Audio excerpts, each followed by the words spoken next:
Польша.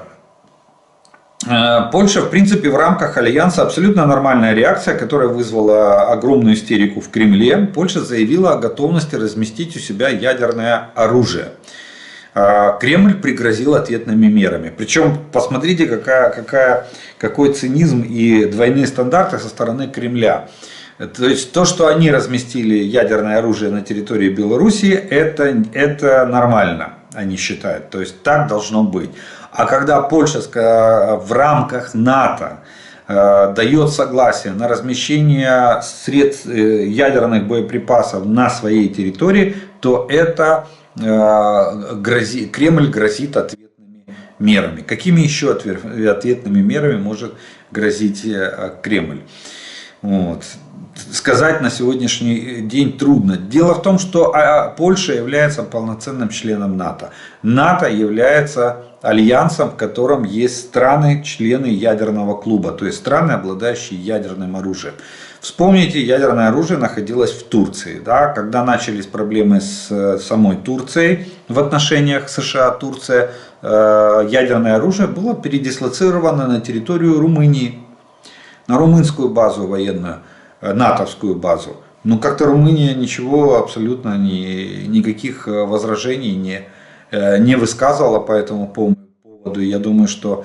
А тут вдруг Польша. Ну, Польша, потому что Восточная Европа, потому что, как сказал Путин, он хочет вернуть сферу влияния по границам сфер влияния Советского Союза. Ну, Советский Союз все-таки, как бы там ни было, криво-косо, но он был монстром. В плане военного противостояния, да, он проиграл холодную войну, но это был монстр. А Россия, это, ну, будем так говорить, на сегодняшний день жалкое подобие Советского Союза. Даже я бы, наверное, не сравнивал. То, что Путин сам присвоил, что назвал Эрефию преемницей Советского Союза, но это еще не говорит о том, что Эрефия находится на том же уровне развития на тот момент экономики и военно-промышленного комплекса, как сегодня Российская Федерация. Российская Федерация очень сильно отстает. Их много. В этом единственное их на сегодняшний день преимущество. И сегодня, обратите, они в основном-то воюют с запасами Советского Союза, боеприпасы Советского Союза, бомбы Советского Союза. Да, немножко подшаманили авиацию, там сделали модернизацию, но все равно самолеты-то просто обновили.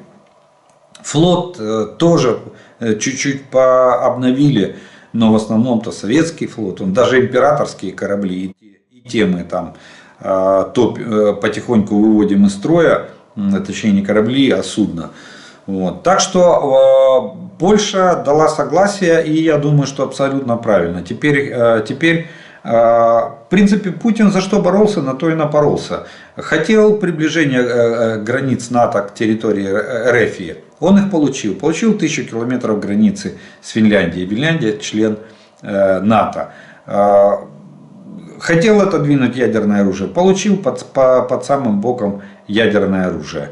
Вот. Так что тут абсолютно никаких разногласий или противоречий я не вижу. Сдерживающий фактор очень важный фактор в плане ядерного противостояния.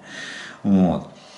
И понятно, конечно же, Песков там теперь уже распинается и брызжет слюной, что военные, разумеется, будут анализировать ситуацию в случае реализации таких планов и так далее, там, чтобы гарантировать нашу безопасность. Так, когда вы думали о своей безопасности? Когда нападали на нашу страну, на Украину, когда размещали ядерное оружие в Белоруссии, когда нападали там на Грузию, Молдову и другие страны, когда уничтожали город Алеппо вместе с его населением, когда вы думали о вашей безопасности? Вот теперь подумайте.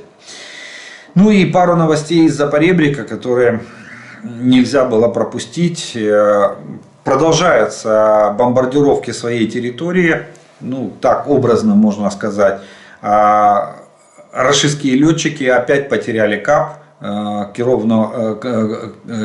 корректируемую авиационную бомбу. Вот. Не повезло жителям села Криничное. Это недалеко возле оккупированной Макеевки. Уронили КАП или сбросил он заранее летчик, трудно сказать. Но тем не менее бомба упала, взорвалась. Так что продолжается бомбардировка оккупированных территорий и своих войск на этой оккупированной территории. Ну и финансовый такой вопрос очень интересный. Счет за войну. Правительство Российской Федерации засекретило в бюджете рекордную сумму денег. Российские власти продолжают наращивать секретные расходы федерального бюджета, скрывая гигантский счет за войну в Украине, которая уже обошлась налогоплательщикам Российской Федерации в 10 триллионов рублей. И будет стоить еще 11 триллионов рублей по итогам текущего года. То есть расходы растут на военные действия. Секретная часть бюджета Российской Федерации в 1,8 раза превысила траты на поддержку национальной экономики. Почти в 5 раз расходы на здравоохранение и образование. И в 91 раз ассигнования на систему жилищно-коммунального хозяйства. Ну, то, что творится в средней полосе России, на Урале и в части Сибири, в Западной Сибири, мы с вами видим. Там все тонет. Там дамбы прогрызают бобры и мыши, вот, в результате чего они расплываются и идут очередные затопления. Вода идет дальше. И пока что первые есть признаки падения уровня воды, но они очень слабые. А вот расширение водного потока, таяние снега и льда, то есть увеличение объема массы воды, продолжает наращиваться. И еще неизвестно, когда это все закончится. А сейчас должна быть посевная. Вот никто не задумался, а сеять где? Все залито, все затоплено. Когда вода сойдет, трактора не выйдут на следующий день в поле, потому что они там увязнут. Это раз. Где семенной фонд? Кто его спасал и вывозил? Где фермерские хозяйства, которые были там расположены, которые все позатапливало? Где эти коровы, бычки и прочие, овцы там? Кого там еще выращивают? Этого ничего нет. Это будет практически пустыня, в которой будет колоситься бурьян по пояс. Когда после такого обильного увлажнения почвы ударит жара и начнутся пожары. Кстати, пожары уже начались. Дальше Центральная Сибирь уже поступают сведения о первых возгораниях и массовых пожарах на территории Российской Федерации. А помогать населению местному некому. Вся инженерная техника в Украине на фронте. Все российские войска, которые раньше осуществляли помощь местному населению, в Украине на фронте. Путин продолжает вместе с Шойгу водить в полки по нескошенным травам в нашей стране, пытаясь захватить нашу территорию, убить как можно больше наших граждан и военных. Зато при этом не обращая внимания на то, что творится у самого за спиной в центральной части России, на Урале и в Западной Сибири. И в завершении удар Израиля по Ирану, пишет журналист издания Bild Кристофер Буль, стал позором для Путина. В чем суть? В ходе атаки на авиабазу близ города Натанз в провинции Исфахан иранские власти развивают собственную ядерную программу. Израилю удалось вывести из строя рашистский зенитно-ракетный комплекс С-300. Причем раньше считалось, что это один из лучших в мире средств ПВО. Власти Ирана с гордостью показывали этот С-300 на военных парадах.